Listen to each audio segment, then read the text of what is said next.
السلام عليكم ورحمة الله وبركاته. بسم الله والحمد لله والصلاة والسلام على حبيبنا وقرة أعيننا محمد بن عبد الله صلى الله عليه وسلم.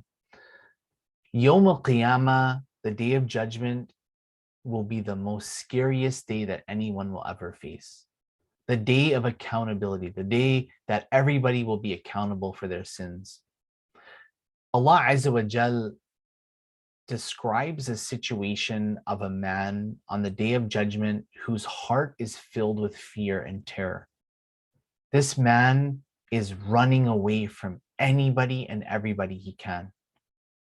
He's scared about the deeds he has put forth, about who may take his hasanat from him because of him wronging them,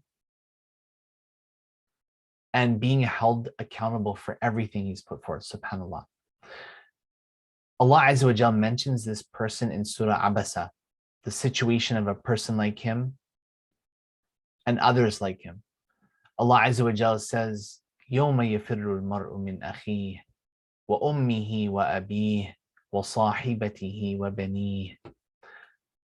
The day when a man will run and flee from his brother, his own brother, his mother, his father, his wife, and his children, subhanAllah.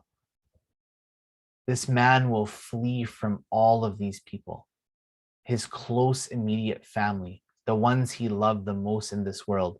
He will be fleeing from them and saying, nafsi, nafsi, myself, myself, because everybody will care about themselves that day and what they put forth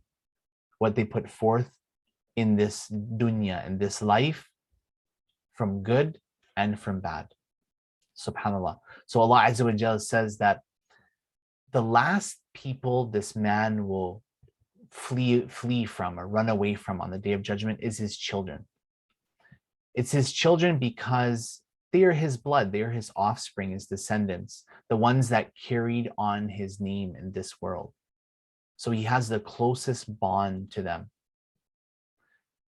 And the second to last person that this man will run from is his wife, his life partner, his other half, the one who he had children with in this world, the one who safeguards his secrets and his honor and his dignity.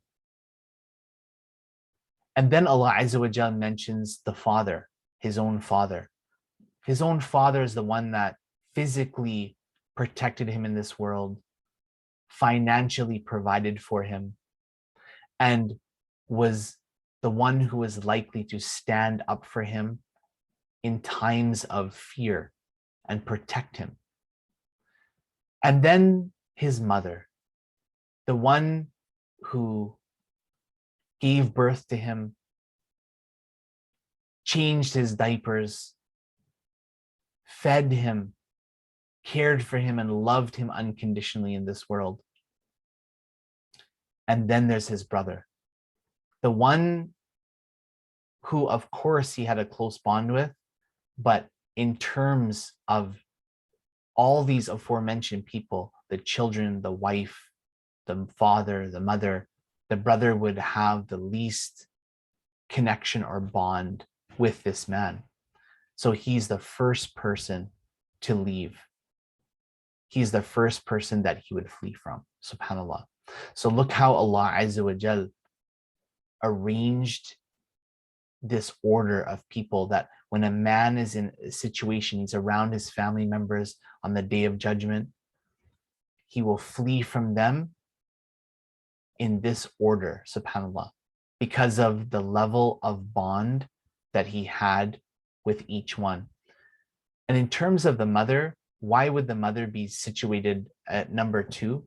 Well, ahead of the father? Well, one of the reasons is that the mother, though she cared for her child, this man, when he was growing up and all through his adulthood, everything, is because in the time of extreme fear and extreme horror, like no other horror has been experienced before, she is more likely to leave his side or not be able to defend him physically like the father. So she was mentioned first before the father. There's no doubt that the mother cares for her child like no other. The bond between the mother and the child is like no other. But in terms of this situation, in a situation of panic and extreme fear, the father is more likely to be able to defend the child.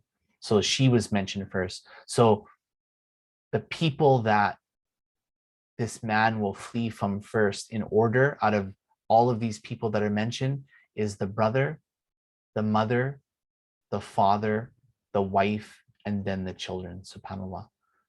May Allah Azza wa Jal protect us on that day and make our deeds so heavy that it tips the scales and we enter paradise. Allahumma ameen. And Allah Azza wa Jal knows best.